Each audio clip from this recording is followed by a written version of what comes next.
قرآن مجید کا 3 سپارہ، اور اس کے اندر اللہ تبارک و تعالی نے اپنے بندوں سے کیا کچھ بات ارشاد فرمائی ہے، اس کے ضمن میں ایک مختصر سا خلاصہ۔ پہلی آیہ کریمہ میں اللہ کریم نے اس بات کا اظہار فرمایا ہے کہ بندے سارے میرے ہی ہیں، لیکن جب میں فضل کرتا ہوں تو کسی کو کسی پر فضیلت عطا کر دیتا ہوں۔ ارشاد فرمایا تلک الرسل، یہ رسولوں کی جماعت ہے، فضلنا بعضهم علی بعض، پر ہم نے بعض کو بعض پر فضیلت عطا کر دی۔ پہلی آیت 3 سپارے کی، رسول ہونے میں، نبی ہونے میں سارے برابر ہیں، پر ہم نے بعض کو بعض پر فضیلت دے دی۔ فرمایا منہم من کلم اللہ ورفع بعضهم درجات۔ کیا خوبصورت انداز ہے۔ ارشاد فرمایا جا رہا ہے کہ ان میں سے کچھ ایسے ہیں جن سے اللہ نے کلام فرمایا ہے، اور بعض ایسے ہیں جنہیں اللہ نے درجوں میں اس سے بھی زیادہ بلندی عطا فرما دی۔ کوئی رہ فلک کو تیار گیا تے کوئی جا سدرات ہار گیا، ایک کالیاں زلفاں والا سی جڑا لنگر شاہ تو بھی پار گیا۔ انداز دیکھیے، فرمایا کچھ سے کلام کیا اور کچھ کو پھر میرے رب نے درجوں میں اور بلندی عطا فرما دی۔ اب اللہ جس کو بلندی عطا کرے وہ کتنی بلندی پہ گیا ہے اس کا کوئی اندازہ کر سکتا نہیں۔ تو میرے اللہ نے بھی نہ بات کھلی چھوڑ دی، فرمایا چلو حساب لگاتے رہو۔ اعلیٰ حضرت فرماتے ہیں کمان امکان کے جھوٹے نکتوں، تم اول اور آخر کے پھیر میں ہو، محیط کی چال سے تو پوچھو وہ کدھر سے آئے اور کدھر گئے تھے۔ وہ تو بات بڑی دور نکل گئی، تم ابھی تک اس چکر میں ہو کہ کہاں سے آئے اور کہاں گئے۔ محمد سر وحدت ہے، کوئی رمز ان کی کیا جانے، شریعت میں تو بندے ہیں، حقیقت میں خدا جانے۔ اور نہ حلیمہ بھید کھلا ہے یہ، نہ مقام میں چونو چرا ہے یہ، تو خدا سے پوچھ وہ کون تھے تیری عظمتیں جو بڑھا گئے۔ لباس آدمی پہنا تو جہان آدمی سمجھا، وہ مزمل بن کے آئے تھے تجلی بن کے نکلیں گے۔ تو پہلی آیت میں ہی اللہ تعالیٰ نے اپنے انبیاء کی اور اپنے محبوب کی عظمت کو بیان فرمایا۔ پھر اللہ تبارک و تعالیٰ نے اس سے اگلی آیات کے اندر اپنی راہ میں خرچ کرنے کا حکم دیا، اور پھر آگے بڑھ کے نا اللہ تبارک و تعالیٰ نے اسی پارے میں وہ عظیم آیت ارشاد فرمائی جسے آیت الکرسی کہا جاتا ہے۔ آیت الکرسی میں اللہ تعالیٰ کی عظمتوں کا بیان ہے، شانوں کا بیان ہے، بلندیوں کا بیان ہے، اور اس کے کمال اختیار اور کمالات کا بیان ہے۔ اور یہ وہ خوبصورت آیہ کریمہ ہے آیت الکرسی۔ یہ حدیث آپ نے آج رٹ لینی ہے، یہ رٹ لینی ہے آپ نے حدیث، اور اتنی پکی رٹنی ہے کہ میرا مشورہ ہے کہ بچوں کے کانوں میں بھی بتانی ہے کہ یہ کام بھولنا نہیں۔ نبی پاک علیہ السلام نے فرمایا جو ہر فرض نماز کے بعد آیت الکرسی پڑھے گا نا، وہ مرنے سے پہلے پہلے جنت میں اپنا مقام دیکھ لے گا۔ اب اس سے بڑی فضیلت کیا ہوگی کہ مرنے سے پہلے پہلے۔ امام سیوطی علیہ رحمہ نے اس حدیث کو نقل فرمایا۔ اللہ کریم نے نا آیت الکرسی کے فوراً بعد ارشاد فرمایا لا اکراہ فی الدین، اس دین میں سختی کوئی نہیں۔ تو یا اللہ پھر کیا ہے؟ وہ جو کافر بڑا اعتراض کرتے ہیں نا کہ دین تلوار سے پھیلا ہے، تو دین ان لوگوں نے فوجوں کے ذریعے پھیلایا ہے۔ تو اللہ تبارک و تعالیٰ نے 3 پارے کی آیت نمبر 256 میں وضاحت فرما دی کہ دین میں کوئی جبر نہیں ہے۔ ہاں ہم نے صورتحال واضح کر دی ہے، حق بیان کر دیا ہے۔ اب جو بندہ انکار کرے گا اس حق کا وہ شیطان کے ساتھ ہے، اور جو ایمان لے آئے گا تو پھر اس نے ایک مضبوط چیز کو پکڑ لیا ہے، اور اس مضبوط چیز کو پکڑا ہے جس نے کبھی کھلنا نہیں ہے۔ فرمایا دین میں کوئی جبر نہیں، سختی نہیں، لیکن نا دل اللہ کے کنٹرول میں ہے نا سارے، تو اللہ اگر چاہے تو سارے کافروں سے کلمہ پڑھوا دے، لیکن رب فرماتا ہے میں تمہیں حق بتاؤں گا، مان لو گے تو جنت ہے، نہ مانو گے تو جہنم ہے۔ تو اس لیے جبر والی بات کوئی نہیں۔ آگے اللہ تعالیٰ نے نا اسی پارے میں ارشاد فرمایا کہ اے محبوب علم تر الی الذی حاج ابراہیم فی ربہ، یہ بھی ایک انوکھی فطرت ہے انسان کی جس کو اللہ تعالیٰ نے اس پارے میں بیان فرمایا۔ محبوب آپ نے اس شخص کی طرف نہیں دیکھا جو حضرت ابراہیم سے جھگڑا کر رہا تھا ان کے رب کے بارے میں؟ جھگڑا کیوں کر رہا تھا؟ ان آتاہ اللہ الملک، کیونکہ اللہ نے اسے ملک عطا فرمایا۔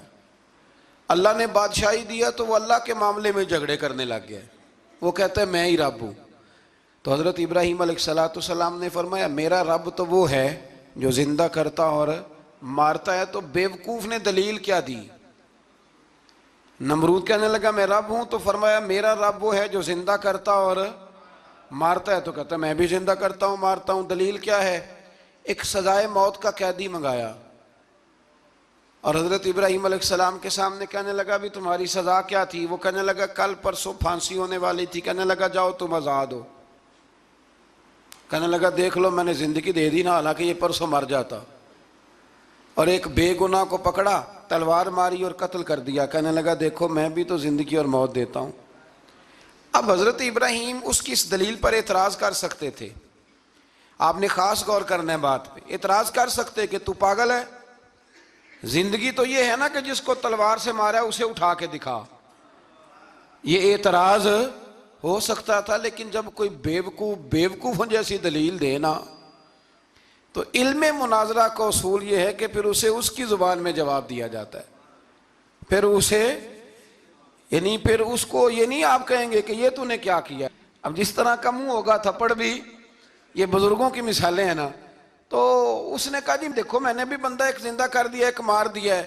اب یہ اس کی بیوقوفوں جیسی دلیل تھی، لیکن چونکہ بندہ ہی بیوقوف تھا تو اس کی اس کو سمجھ نہیں آنی تھی، تو حضرت ابراہیم نے دلیل بدل لی اور آپ فرمانے لگے چلو پھر اگر یہی بات ہے تو میرا رب وہ ہے جو سورج کو مشرق سے نکالتا ہے اور مغرب میں غروب کرتا ہے۔ تو اگر رب ہے نا تو اس طرح کر فاتی بہا من المغرب، تو اسے مغرب سے نکال۔ چل یہ تو نے زندہ مردہ کر کے دکھا دیا نا، تو مغرب سے نکال۔ فبہت الذی کفر، تو کافر پریشان ہو گیا اس لیے کہ وہاں سے نکال سکتا نہیں تھا۔ تو جب آپ کسی سے گفتگو کرتے ہیں نا تو الجھے نہیں، بات ایسی کریں جس کا کوئی جواب موجود نہ ہو۔ یہاں مفسرین نے ایک بڑی شاندار بات لکھی ہے۔ مفسرین کہتے ہیں کہ اگر وہ یہ کہہ دیتا نا یہاں پہ، کیونکہ بیوقوف تھا نا کہہ نہیں سکا، اگر کہہ دیتا نا کہ مشرق سے تو میں نکالتا ہوں، تو آپ اپنے رب سے کہیں وہ مغرب سے نکالے، تو مفسرین کہتے ہیں اگر حضرت ابراہیم فرما دیتے نا تو رب کریم نے سورج مغرب سے بھی نکال دینا تھا، لیکن فبہت الذی کفر، وہ یہیں پہ نہ رہ گیا۔ اللہ کے بندے ہیں نا، امام اعظم ابو حنیفہ رحمت اللہ علیہ کے سامنے ایک دہری آ گیا، وہ کہتا تھا کہ ساری مخلوق خود بخود بنی ہے۔ تو امام صاحب نے بھی علم مناظرہ کے ساتھ اس کے ساتھ گفتگو کی، وہ کہنے لگا جی خود بن گیا سارا کچھ۔ تو امام صاحب کہنے لگے چل چھوڑ کل بات کریں گے تیرے ساتھ۔ وہ کل دوبارہ آیا تو امام اعظم دریا کے کنارے کھڑے تھے، کہنے لگا امام صاحب بڑے پریشان کھڑے ہو؟ تو آپ فرمانے لگے پریشان اس لیے ہوں کہ میں نے عجیب ہی نظارہ دیکھا ہے، ابھی ابھی ایک درخت خود بخود کٹا ہے اور خود بخود اس کے تختے بن گئے، خود بخود رندہ چلا ہے، خود بخود کشتی بن گئی ہے، خود بخود دریا میں اتری ہے، اور خود بخود کچھ بندوں کو ادھر لے کے آنے لگ گئی ہے، کچھ کو یہاں سے ادھر لے کے جانے لگ گئی ہے، سارا کچھ خود۔ وہ کہنے لگا حضور سیانے بیانے بندے ہیں، کبھی کشتی بھی خود بخود بنی ہے، کبھی بندے خود بخود ادھر سے ادھر بھی گئے ہیں۔ آپ فرمانے لگے کشتی خود بخود نہیں بن سکتی تو اتنی بڑی کائنات خود بخود کیسے بن گئی؟ اور اگر بندے ادھر سے ادھر خود بخود نہیں آ سکتے تو بتا یہ سورج اور چاند خود بخود ادھر سے ادھر کیسے روز چلے جاتے ہیں؟ تھوڑی دیر چپ رہا، پھر آ کے امام اعظم کے ہاتھ چومے اور کہنے لگا آپ نے تو کمال کر دیا، میرا ذہن صاف ہو گیا، مجھے کلمہ پڑھائیں، میں بھی مدینے والے محبوب کا غلام بن جاتا۔ تو پکی دلیلوں کے ساتھ گفتگو کرتا ہے قرآن پاک، پکی دلیلیں۔ یہ آیت سبق یہ دیتی ہے کہ آپ کسی سے بات کریں تو، اب چونکہ سپارہ لمبا ہے بات رہ نہ جائے، پر یہ مضمون اتنا شاندار ہے کہ میرا یہاں رکنے کو دل کرتا ہے۔ وہ ہمارا نظریہ یہ ہے کہ امام کے پیچھے سورۃ فاتحہ نہیں پڑھنی، اگرچہ جو پڑھتے ہیں اس پر کوئی سخت فتویٰ نہیں ہم دیتے، بعض آئمہ پڑھتے ہیں، لیکن سمجھانے کے لیے۔ امام اعظم ابو حنیفہ رحمۃ اللہ علیہ کی رائے ہے کہ امام کے پیچھے سورۃ فاتحہ نہیں پڑھنی۔ ہمارے پاس دلیل ہے، قرآن کہتا ہے جب قرآن پڑھا جائے تو خاموشی سے سنو، اور حضور کا فرمان موجود ہے مصنف ابن ابی شیبہ میں کہ امام کی قرات ہی مقتدی کی قرات ہے۔ بزرگ کہتے ہیں کہ دلیل اس طرح کی دو کہ سامنے والے کے ذہن تک بات پوری اتر جائے، آپ اسے سمجھا پائیں۔ امام صاحب نے جب یہ بات ارشاد فرمائی تو کچھ لوگ آپ سے مناظرہ کرنے آ گئے، 15-20 لوگ تھے۔ ایک ادھر سے بولتا پڑھنی چاہیے صورت امام کے پیچھے، ایک ادھر سے بولتا پڑھنی چاہیے، ایک ادھر سے بولتا۔ تو امام اعظم ابو حنیفہ فرمانے لگے تم سارے پڑھے لکھے لوگ ہو، یہ گفتگو کا طریقہ ہے؟ اس طرح بات کرتے ہیں کسی کے سامنے؟ میں اکیلا ہوں اور تم 15 لوگ ہو، کوئی ادھر سے بولتا ہے کوئی ادھر سے بولتا ہے، طریقہ کرو کوئی بات کا۔ وہ چپ کر گئے، کہنے لگے ویسے ٹھیک تو ہے، ہم تو غیر مہذب ہو گئے۔ تو امام صاحب کہنے لگے ایک بندے کو منتخب کرو، وہ میرے سامنے آئے۔ انہوں نے ایک بندہ منتخب کر لیا، وہ کہنے لگا جناب یہ ہمارا نمائندہ ہے، یہ اگر جیت گیا تو ہم سارے جیت گئے، یہ اگر ہار گیا تو ہم سارے۔ تو امام صاحب کہنے لگے کیوں منتخب کیا؟ کہنے لگے جی سارے بولیں گے تو سمجھ نہیں نہ آئے گی کوئی کیا کہہ رہا ہے، کوئی کیا کہہ رہا ہے، کوئی کہاں ہے کوئی کہاں ہے۔ تو امام صاحب کہنے لگے میرا بھی مسئلہ یہی ہے، ایک الحمدللہ رب العالمین پہ ہے اور دوسرا صراط الذین انعمت علیہم پہ ہے۔ تو میں بھی کہہ رہا ہوں کہ جو امام آگے لگا لیا نا اس پر اعتبار کرو، اس پر اعتبار کرو۔ تو دلیل وہ دیں کہ جو دلیل سامنے والے کے ذہن میں اتر جائے۔ چلیں جی تھوڑا آگے چلتے ہیں۔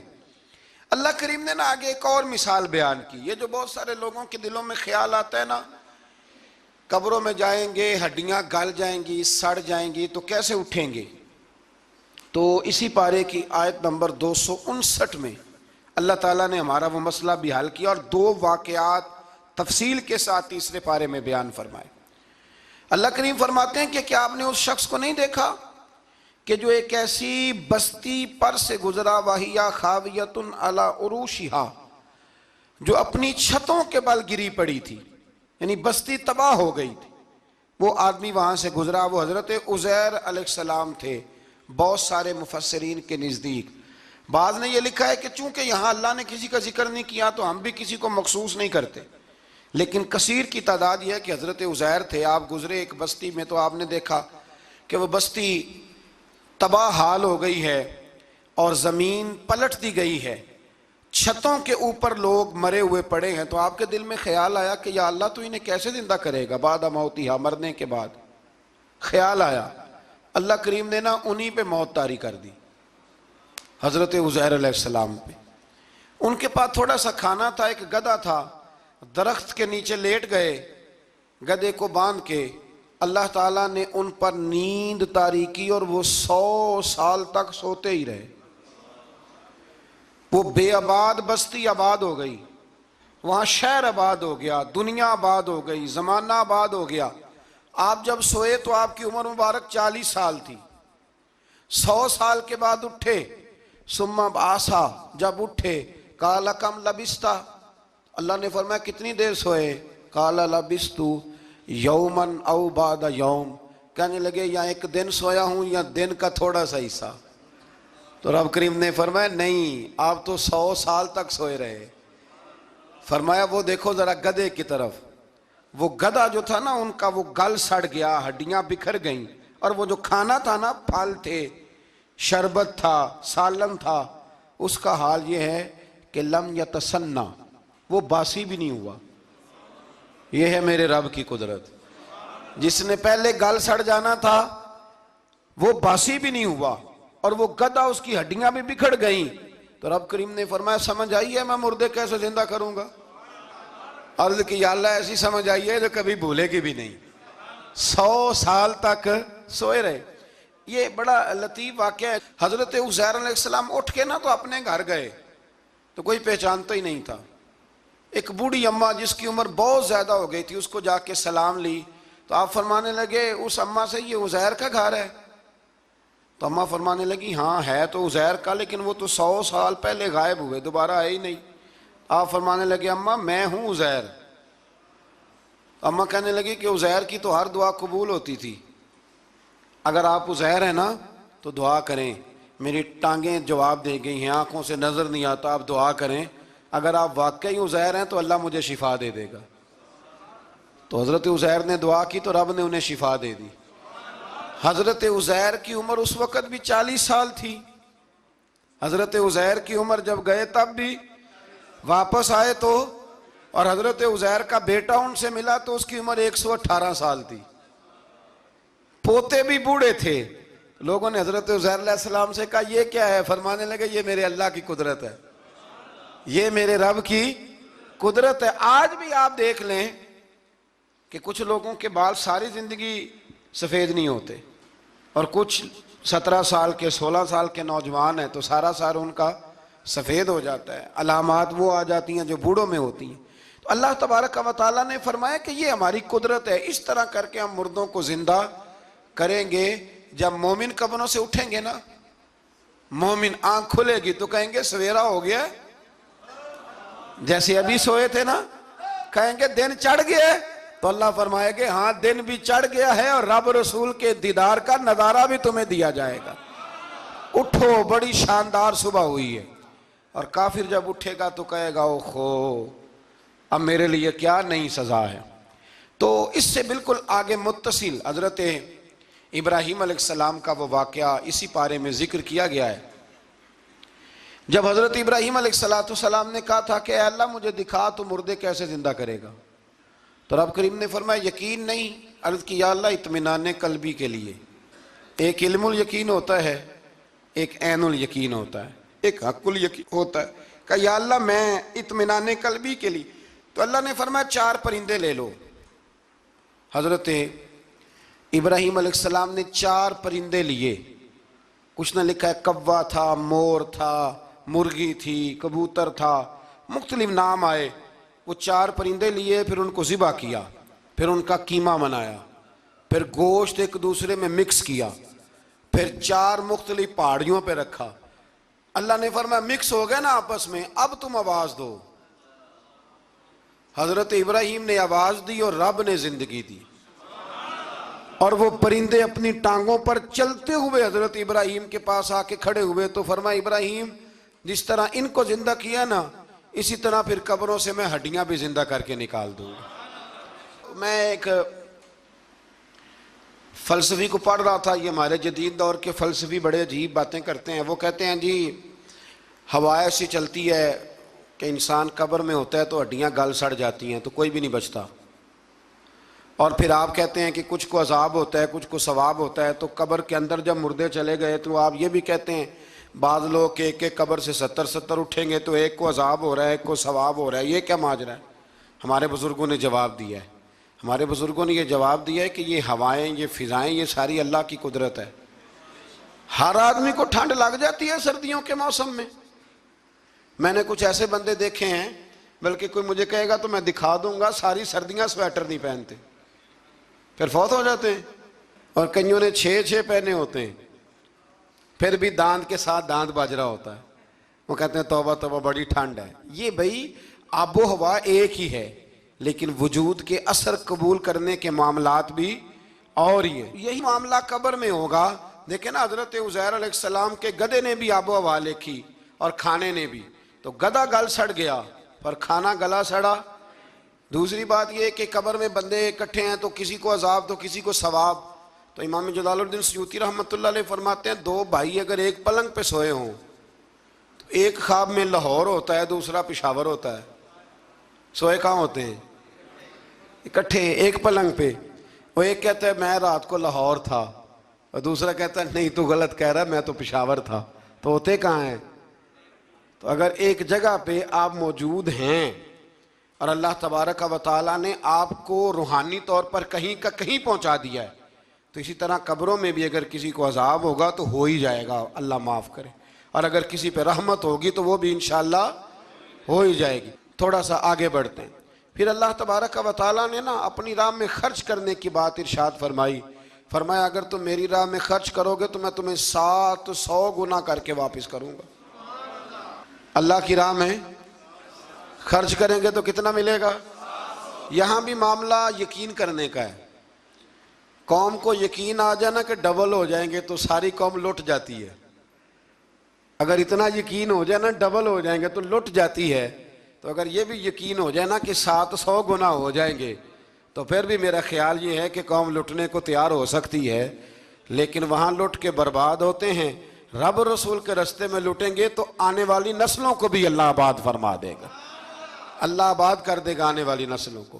تو میرے دوستو تھوڑا سا آگے جب ہم اس پارے میں چلتے ہیں تو اللہ تبارک و تعالیٰ نے 2 باتیں ارشاد فرمائیں. ایک تو ارشاد فرمایا کہ شیطان تمہیں نا 2 چیزوں کے بارے میں اکثر ورگلاتا ہے. ایک تمہیں کہتا ہے کہ کنجوسی کرو, فقر تنگ دستی ہو جائے گی اگر خرچ کرو گے, اور دوسرا تمہیں کہتا ہے بے حیائی کرو. اللہ نے فرمایا یہ 2 کام تم نے کرنے نہیں, نہ تم نے بخل کرنا ہے اور نہ تم نے بے حیائی کرنی ہے. اور پھر آگے جا کے ارشاد فرمایا کہ دانائی بڑی حکمت ہے, عقل مندی بڑی حکمت ہے, زندگی دانائی سے گزارو.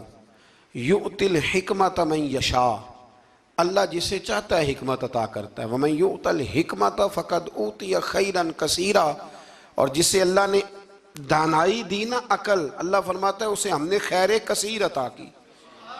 کام سارے ہی ہو جاتے ہیں پر جو عقل کے ذریعے کیا جائے نا, شیخ سعدی نے کہا تھا اگر تیرے پاس 1 من علم ہے نا تو 10 من عقل کی بھی ضرورت ہے, پھر وہ علم آگے پہنچتا ہے.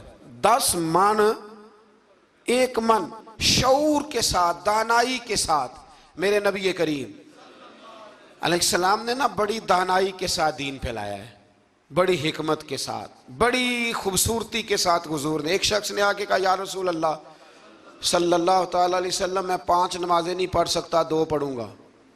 تو صحابہ کہتے ہیں ہمارے دل میں خیال آیا کیسے اجازت ملے گی, نماز تو فرض عین ہے, ہر نماز کی ہر رکعت کا ہر سجدہ فرض ہے, اور یہ پوری 3 نمازوں کی چھٹی مانگ رہا ہے. لیکن حضور نے حکمت سے دین پھیلایا, دانائی سے. مسند امام احمد بن حنبل میں موجود ہے, حضور نے فرمایا اگر 2 نمازیں پڑھو گے 3 نہ پڑھو گے تو کلمہ تو پڑھ لو گے نا دل سے. حضور پڑھ لوں گا, فرمایا چل تو 2 ہی پڑھ لینا, کلمہ پڑھ صحیح. حضرت ابو ہریرہ کہتے ہیں اس نے 3 نمازوں کی چھٹی کی شرط پر کلمہ پڑھا, ابھی پورا ہفتہ نہیں ہوا تھا کہ اس نے 5 نمازیں کیا تہجد بھی شروع کر دی. اس شخص نے پھر اشراق اور چاشت بھی پڑھی, وہ ساری رات مصلی پہ بھی بیٹھا. لہٰذا دانائی کے ساتھ, گھر بھی آپ کا حکمت سے چلے گا, دانائی سے چلے گا, دکان بھی آپ کی حکمت اور دانائی سے چلے گی. تو مسلمان اس کو نہیں کہتے جو جذباتی ہو جائے, جو فٹافٹ مرانے پہ اتر آئے, اس کو کہتے ہیں جو بڑی دانائی کے ساتھ حکمت کے ساتھ چیزوں کو لے کے آگے بڑھتا ہے. پھر اللہ تبارک و تعالیٰ نے نا 5ویں سے 6ٹھے رکوع میں سود کی حرمت بیان کی, اور اللہ کریم نے فرمایا کہ یہ جو لوگ کہتے ہیں نا کہ سود بھی تجارت کی طرح ہی ہے, یہ بھی تو کاروبار ہی ہے, فرمایا قیامت کے دن یہ اس طرح کھڑے کیے جائیں گے جس طرح کسی کو شیطان چھو لینا, شیطان چھوتا ہے تو وہ آدمی یوں ہو جاتا ہے جیسے پاگل ہو گیا ہے. تو ان لوگوں کو جو سود اور کاروبار کو ایک کہتے ہیں, انہیں بھی قیامت میں پاگلوں کی طرح کھڑا کیا جائے گا. اور پھر اللہ تعالیٰ نے حکم دیا, فرمایا سود چھوڑ دو جو باقی رہ گیا ہے, اس سے جان چھڑا لو, اور اگر تم نے ایسا نہ کیا فَإِن لَمْ تَفْعَلُوا, اگر تم نے ایسا نہ کیا فَأْذَنُوا بِحَرْبٍ مِّنَ اللَّهِ وَرَسُولِهِ, پھر اللہ اور اس کے رسول سے جنگ کرنے کے لیے تیار ہو جاؤ. طویل ترین آیت قرآن مجید کی, آیت نمبر 282, اس میں اللہ تعالیٰ نے فرمایا جب بھی تم نے لین دین کرنا ہے اسے لکھنا ہے. ایک لفظ سے نا مجھے تو کئی دفعہ چڑی ہو جاتی ہے, وہ لفظ ہے کہ مجھے اعتبار ہے. میں کہتا ہوں کہ وہ والدین بڑے ظالم ہیں جو کہتے ہیں مجھے جوان بچی اکیلی کالج جاتی ہے تو مجھے اعتبار ہے. جوان بچے کو 10-20 ہزار روپیہ جیب میں ڈال کے گلی میں بھیج دیتے ہیں اور کہتے ہیں مجھے اعتبار ہے. اسی طرح وہ لوگ بھی بڑے ظلم کرتے جو اپنے بھائی کے ساتھ لین دین کرتے ہیں, تحریر نہیں کرتے اور کہتے ہیں مجھے اعتبار ہے. اللہ کو بھی تو اعتبار ہے نا اپنے بندوں پہ. تو رب فرماتا ہے میرے بندو جب لین دین کرو تو اسے لکھ لو, یہ قرآن کا حکم ہے, یہ میرے رسول کی سنت ہے, یہ میرے نبی کا طریقہ ہے. جب بھی لین دین کریں اسے تحریر کریں, اسے طے کریں, اچھے طریقے سے نوٹ کریں, تاکہ وہ کسی جگہ پہ جا کے بھی کوئی معاملہ بھی کمزوری کا باعث نہ بنے. تو اس آیہ کریمہ میں اللہ کریم نے یہ بھی ارشاد فرمایا کہ للہ ما فی السماوات و ما فی الارض، آگے جا کے فرمایا کہ زمین آسمان میں جو کچھ بھی ہے ان سب کا مالک اللہ ہے. ہمیں اللہ نے جو کچھ دیا نا وہ استعمال کرنے کے لیے دیا ہے. اگر ہم مالک ہوتے تو قیامت میں حساب نہ دیتے. مالکوں نے کبھی حساب نہیں دیا، حساب تو منشی دیتے ہیں. اللہ نے ہمیں استعمال کرنے کے لیے چیزیں دی ہیں، اس لیے اللہ فرماتا ہے ثم لتسألن یومئذ عن النعیم، قیامت میں نا میں تم سے ایک ایک نعمت کے بارے میں سوال کروں گا. تو یہ ساری امانتیں ہیں اللہ کی. جتنا کچھ ہمارے پاس ہے، وہ کوئی بھی صلاحیت ہو، کوئی بھی قوت ہو، تو اس کو صحیح صحیح استعمال کریں امانت کو. پھر میرے عزیز، اللہ تبارک و تعالیٰ نے نا اس سورہ مبارکہ کے آخر میں ہمیں ایک دعا سکھائی ہے. وہ بڑی شاندار دعا ہے. ہر چیز طلب کرتی ہے کہ اس کو پڑھا جائے، دیکھا جائے، پر اس دعا کے آخری لفظ یہ ہیں واعف عنا، اللہ ہم سے درگزر فرما. اور آخری لفظ یہ ہیں کہ واغفر لنا، اللہ ہمیں بخش دے، وارحمنا، اور اللہ ہم پہ رحم فرما، اس لیے کہ انت مولانا، تو ہی ہمارا مددگار ہے. فانصرنا علی القوم الکافرین، اللہ کافروں کے مقابلے ہمیں ہماری مدد فرما. تو پھر آگے سورہ آل عمران شروع ہوتی ہے. سورہ آل عمران کے بالکل ابتدا میں اللہ کریم نے فرمایا کہ قرآن پاک میں دو قسم کی آیات ہیں. کچھ آیات بالکل واضح ہیں اور کچھ آیات ایسی ہیں کہ جو متشابہ ہیں، جن کو سمجھنے کی ضرورت ہے. تو فرمایا جن کے دلوں میں کجی ہے نا، کھوٹ ہے، وہ متشابہ آیات کے پیچھے جاتے. کچھ آیات بالکل واضح ہیں، کچھ کو سمجھنے کی ضرورت. تو دو لوگ قرآن پڑھ پڑھ کے فساد برپا کرتے ہیں، یہ وہ لوگ ہیں جو متشابہات کے پیچھے لگتے ہیں، واضح آیات کی طرف نہیں جاتے. ہمارے زمانے میں بھی ہم دیکھتے ہیں کہ قوم یہ جو واضح آیات ہیں ان پر عمل نہیں کرتی، بلکہ کچھ ایسی آیات، کچھ ایسی باتیں جن کو بڑی گہرائی اور گہرائی سے سمجھنے کی ضرورت ہے وہ لے کے آ جاتی ہیں. کہتے ہیں یہ فلسفہ بیان کریں. تو میں کہا کرتا ہوں جو سیدھی سیدھی چیزیں ہیں پہلے ان پہ عمل کر لو نا. نمازیں 5 فرض ہیں، وہ پہلے پڑھو نا. ماں باپ کی خدمت فرض ہے، وہ کرو. حق سچ بولو، حلال روزی کھاؤ، جو ہے وہ دیانتداری کا مظاہرہ کرو. تو یہ کام کرو نا. پھر آگے فلسفے میں بھی چلے جائیں گے، پھر منطق کی باتیں بھی چھیڑ لیں گے. تو جو واضح واضح چیزیں ان پر تو عمل کر لیں. وہ باریکیوں میں جانا، پہیلیاں جو ہے وہ بجھانا اور بڑی بڑی عجیب باتیں کرنا، ان سے نکلیں. اللہ تبارک و تعالی ہمیں سمجھنے کی توفیق عطا کرے. پھر اس سے آگے جا کے نا اللہ تبارک و تعالی نے اسی آیہ کریمہ کے اندر حضرت مریم کا ذکر فرمایا ہے. جناب مریم سلام اللہ علیہا اللہ تبارک و تعالی کی وہ پاک باز بندی ہیں جن کی ماں نے منت مانگی تھی کہ اللہ اگر تو مجھے بچہ دے گا نا تو میں وہ تیرے رستے میں دے دوں گی. یہ حضرت عمران علیہ السلام کی صاحبزادیاں جناب مریم اللہ کی ولیاں ہیں. عورت نبی ہو سکتی، یہ کیا ہیں؟ اللہ کی ولیہ. تو حضرت مریم جب وہ بچہ پیدا ہوا ان کی ماں نے منت مانگی تھی. یہ قرآن مجید ہے، یہ 3 پارہ ہے اور اس کی جو آیات ہیں وہ ہیں آیت نمبر 34-35. اس سے آگے جب آپ چلیں گے تو یہ سارا مضمون سورہ آل عمران میں آپ کو ملے گا. تو جب آپ کی ولادت ہوئی تو بیٹی پیدا ہو گئی. تو اب حضرت جناب مریم سلام اللہ علیہا کی جو والدہ تھی نا، وہ ان کو لے گئی جناب زکریا علیہ السلام کے پاس. وہ ان کے خالو تھے. کہا میں نے منت مانگی تھی کہ میں بچہ ہوگا تو مسجد کے لیے وقف کروں گی، تو اللہ نے بچی دی ہے. تو حضرت زکریا نے جناب مریم کے لیے اوپر چھت پہ ایک محراب بنا دیا. وہ محراب کے اندر رہتی تھی، وہاں عبادت کرتی تھی. حضرت زکریا آپ کے خالو بھی تھے، اللہ کے پیغمبر بھی تھے. وہ وہاں بیٹھا کرتے تھے اور ان کی پرورش کرتے، کھانے پینے کا خیال کرتے. بڑی خاص بات ہے، عقیدے کی بات ہے. جب سے پہلا سپارہ ہم نے شروع کیا نا تو تھوڑی سی دیر کے بعد وہ عقیدہ آ جاتا ہے جس عقیدے پہ اللہ تعالیٰ نے مجھے اور آپ کو قائم رکھا ہوا ہے. ذرا دیکھیں یہاں بھی بات کھل کے کیسے واضح آتی ہے. حضرت جناب مریم جب جوان ہو گئیں تو حضرت زکریا ایک دن اندر داخل ہوئے تو دیکھا کہ وہاں بے موسم پھل پڑے ہوئے ہیں. موسم بھی نہیں ہے اور وہ پھل موجود ہیں. تو اللہ کے نبی نے اللہ کی ولیہ سے پوچھا کہ یہ کہاں سے آئے؟ انا لکی ھذا، پوچھنے لگے حضرت زکریا یہ کہاں سے آئے؟ قالت ہوا من عند اللہ، تو حضرت مریم کہنے لگی یہ میرے اللہ کی طرف سے آئے ہیں، یہ مجھے اللہ نے دیے ہیں، اور ان اللہ یرزق من یشاء بغیر حساب، اور جب رب کسی کو رزق دیتا ہے تو پھر بغیر حساب و کتاب ہی عطا فرماتا ہے۔ تو حضرت زکریا کے پاس اولاد کوئی نہیں تھی، بوڑھے ہو گئے تھے۔ جب دیکھا نا کہ اللہ کی ولیہ کو اللہ نے بے موسم پھل دے دیے ہیں، تو خیال آیا کہ میں بھی بوڑھا ہوں، میری بیوی بھی بوڑھی ہے، تو اگر رب اپنی ولیہ کو بے موسم پھل دے سکتا ہے اور دیتا ہے اپنے کرم سے، تو اپنے نبی کو بھی تو بغیر موسم کی اولاد دے ہی سکتا ہے نا۔ اب موسم تو گزر گیا، بڑھاپا آ گیا، لیکن وہاں کھڑے ہو کے حضرت زکریا نے دعا مانگی، رب نے قبول فرمائی، اور حضرت یحییٰ علیہ السلام حضرت زکریا کو عطا فرمائے۔ تو اگر ولیہ کی محراب کے پاس کھڑے ہو کہ اللہ کے نبی دعا مانگے تو رب قبول فرماتا ہے، تو ہم داتا علی اجمیری کے مزار پہ جا کے دعا مانگے تو، ہم غوث اعظم جیلانی کے مزار پہ جا کے دعا مانگے تو۔